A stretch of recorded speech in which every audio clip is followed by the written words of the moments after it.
Hi, my name's Nate, and welcome to another episode Nate. of... my name's Mark, and welcome to another episode of Santa Barbara Wargaming Battle Report.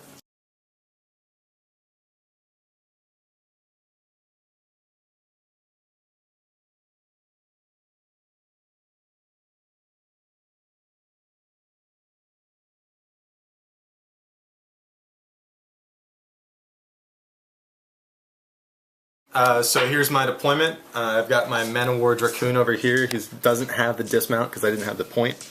Next I've got my Greylord Turnians, followed by my minimum Iron Fang Pikeman unit with the unit attachment. Then I've got Beast 09, Sorsha, my Warcaster, and the War Dog. I'm proxying over here. This is a Berserker, and he looks kind of like one, so I went ahead and used this guy, the Hammersmith. And I've also got a Man of War Kovnik behind him, Jack Marshalling. Ahead here I've got a group of Widowmakers, and then finally I've got a full group of the Iron Fang Ulans and the Ulan Kovnik Markov. 20-centimeter. So I'm playing Trolls, and here's my deployment. I'm playing a Tier 4 eDoomshaper list, so we'll see how that goes. I've got Mulg, Big Man, Mauler, Bomber, a few whelps scattered between them for some good Fury support, a full unit of Champs, the Rune Shaper, here's Doomy in the back here. These Fen Blades will be proxying Champions, and the unit attachment Scaldy will be attached to the 3-man unit of Champions. So that's my list. So this is top of turn 1, and this is the new layout for my troops. I'm Khador, so basically I run, charge. And that's what I'm doing. All my movements, all my units have moved up significantly, and we'll see what happens next. There should be about 40 or 10. Here we are at the bottom of turn 1, and so I ran up Mulg because I get +2 to speed for my tier bonus. So I tried to move him up too much, but since he has kind of a lot of infantry, I don't want to get too far up, but I wanted to take advantage of it because they're kind of slow. So Mulg moved up. He moved about 10 inches forward. Ran a little whelp behind him, just in case. Mauler ran up. He was able to get Wild Aggression from Doomy in the rest of the turn.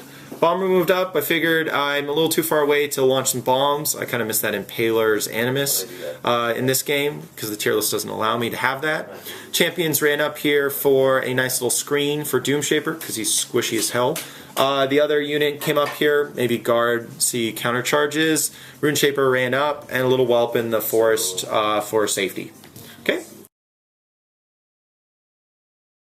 So it's the top of turn 2. The first thing I did was I moved my cavalry off here to flank a little bit. Hopefully I can make him start thinking about how squishy his caster is, since he was kind enough to tell me about that in the bottom of last turn. And then I took some pot shots with my Widowmakers on Mulg, not realizing that gave him a speed buff, so he's probably going to be in my face here very soon. Next thing I did was just moved up my Berserker and Kovnik to get him hopefully into charge range for next turn. We'll see what happens. I also moved up my Pikeman right behind this wall and cast, when I moved my Turnians, I cast some Blizzards around in here.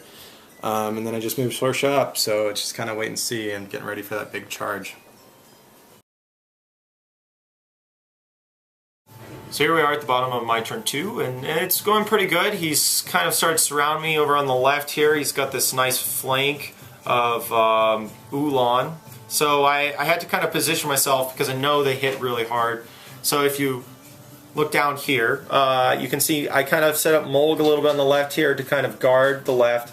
Here's my caster. So I got some whelps in here to block some charge lanes, hopefully, but they have impact attacks, so we'll see what happens.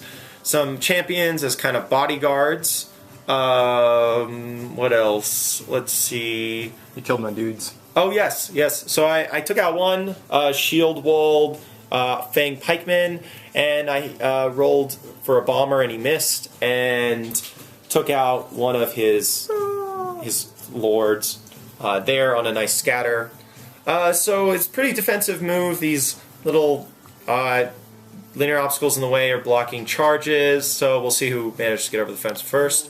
But overall, it looks like a good turn.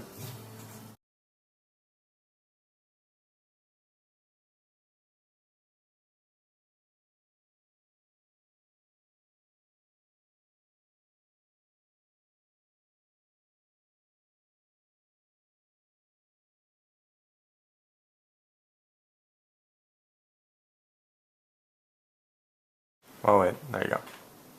So here we are at the bottom of turn 3, and if you look at his dead pile, you can see a whole unit of cav. So if you notice, Molg is right here.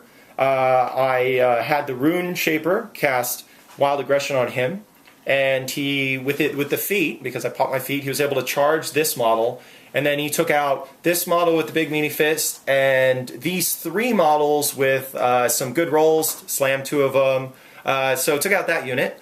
The Mauler came up, took out the Ice Axe guy, Beasto 9, Iceman, and then the champions charged the 2 Grey Lords, and this 5-man unit of champions charged and took out, or 1 point of damage left on the solo cav member. Alright, so here we are top of turn 4. I got back in there and did some combats against Paul's Trollbloods. They've been kicking my butt. So the first thing I did was get rid of that guy over there. He was standing right here. And I had my Berserker charge in and hammer him quite a bit, and then Sorsha charged in and she did her thing. And then the pikemen, a couple of them went in and finished him off. The rest of the pikemen were a little bit more ineffectual. They charged in and left a wound on 2 wounds on this guy and a few wounds on that guy. So they're probably going to get obliterated next round. Other than that, all I did, I took some pot shots with the Widowmakers, and I actually ended up putting some wounds on my leader model over here. Outside of that, oh yeah, back here, my Markov cavalry guy, he just didn't do anything. He just sat there and tried to hit the guy with his mount and failed miserably. That's it. Yeah, Bottom of turn 4, right? Bottom of turn 4. Charge of the pikemen! Charge the pikemen! No, that was last turn. They died. Oh, shit. Oh, they're gone. Oh, turn 4. Well, we're at Spear Pickens here, so as you can see, there's a lot of green, a lot of scattered models. So this little 3-man unit of champs, I forgot this guy, of course, always. Right. This is, what's his name? I don't know. Anyways, they charged and took out 6 of the Iron Fang pikemen. They did their job. Let's see. Molg ran up, was actually in range to put 6 points of damage on Sorsa with a Primal Shock from eDoomshaper, so that was pretty good. I'm going to have to do some more whelp management after the camera stops rolling. Champions came back for a little screening support, and the champs took out Markov, finally. Okay. Okay, so top of turn 5. There were some whelps in the way over here, so I started with the War Dog, and he ran in and killed off a whelp. And then I finished off the rest of the whelps with the Widowmakers. There was one here, and also they took some shots over the champions and killed off one of them. This guy finished off the other champion, and my Kovnik, he went ahead and killed Moldy. Oh, 1 hit. Moldy, 1 hit him. Scaldy. I was going to try to get into melee with Molg over here in my Berserker, but the dog was in the way, so I didn't have a charge lane, so I ended up backing him off instead.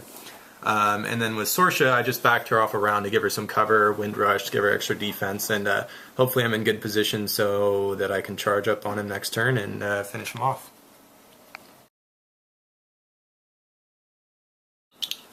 So Paul saved his tough rolls for his hits against Sorsha this game. Yes. He didn't score any of his tough rolls. Nope, so I didn't score any tough rolls, but... let's put these where they should be. Yeah, yeah. Where was that? Yeah, it was... Boom. Okay. So I hit 3 6s against Sorsha's defense 20, so I needed 13 to hit, and it was just nerve-wracking. And I got the critical, and I was like, okay, so she was right here, and I could knock her down, and then she'll be knocked down, and I don't have to roll, and I could just wail on her. But if I were to push her away, she'd be about here, and she'd be out of range. So I really had to roll for it, and I rolled 6, 6, 2, dice plus 1. So 13 points of damage. She had 6 before, and that took her out. So great game. Have to say it was very competitive. It was really hard with the cavalry over to the side here. And I kind of let him come to me because I really didn't have the range. And he had a lot more going on. I've never played this tier list, but overall it was a good game, and yeah. Let this be a lesson to you kiddos. Don't forget to pop your feet. Yeah, so I waited too long to pop my feet. I should have done it the turn before. That would have made a lot of his folks stationary and set me up to be in a lot better position for the final assault. I really didn't think he was going to be able to get through me and to pass my defense to injure me, and he found a way to do it, so good game.